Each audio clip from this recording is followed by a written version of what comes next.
এইটা ହେଉଛି ମୋର ପିଲାବେଳର ଫ୍ରିଜ୍। ଏଇ ଫ୍ରିଜ୍ରେ ବୋଉ ତାର ହାତ ରନ୍ଧା ରୋଷେଇ କେତେ ସାଇତି କରିକି ରଖୁଥିଲା। ଆଉ ସେ ହାତ ରନ୍ଧା ରୋଷେଇ ବାସି ହେଲେ ମଧ୍ୟ ବହୁତ ଖାଇବା ପାଇଁ ସୁନ୍ଦର ଲାଗୁଥିଲା ଏବଂ ପାଟିକୁ ମଧ୍ୟ ସ୍ୱାଦିଷ୍ଟ ଲାଗୁଥିଲା। ଆଉ ଏଇଟା ହେଉଛି ମୋର ବର୍ତ୍ତମାନର ଫ୍ରିଜ୍। ଇଏ ଏମିତି ଏକ ଫ୍ରିଜ୍ ଯେତେ ସୁନ୍ଦର ଖାଦ୍ୟ ରାନ୍ଧିକି ରଖିଲେ ବି ସିଏ ବାସି ହେଲା ପରେ ନା ପାଟିକୁ ସ୍ୱାଦିଷ୍ଟ ଲାଗୁଛି ନା ସୁନ୍ଦର ଲାଗୁଛି, ଜମା ବି ନୁହେଁ। ନା ପେଟ ପୁରୁଛି ନା ଭୋକ ମେଣ୍ଟାଉଛି, କିଛି ବି ନୁହଁ। ବର୍ତ୍ତମାନ ଫିର ବି ଆମେମାନେ ଏଇ ଫ୍ରିଜ୍ ୟୁଜ୍ କରୁଛନ୍ତି।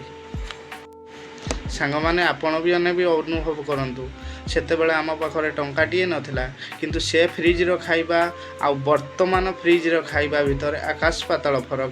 ସେ ଫ୍ରିଜ୍ରେ ଭୋକ ନଥାଇକି ବି ଖାଇଲେ ପେଟ ପୁରି ଯାଉଥିଲା, ବଟ୍ ଏ ଫ୍ରିଜ୍ର ଖାଇବା ଯେତେ ଭୋକ ଥିଲେ ବି ଖାଇଲେ ପେଟ ଆଦୌ ପୁରୁନାହିଁ। ତ ଆପଣମାନେ ନିଶ୍ଚିତ କମେଣ୍ଟ କରନ୍ତୁ। ଆଉ ଆପଣମାନଙ୍କ ପିଲାବେଳ କଥା ଯଦି ମନେ ପଡ଼ୁଛି ନିଶ୍ଚିତ ସାଙ୍ଗମାନଙ୍କ ପାଖରୁ ସେୟାର କରି ଜଣାନ୍ତୁ।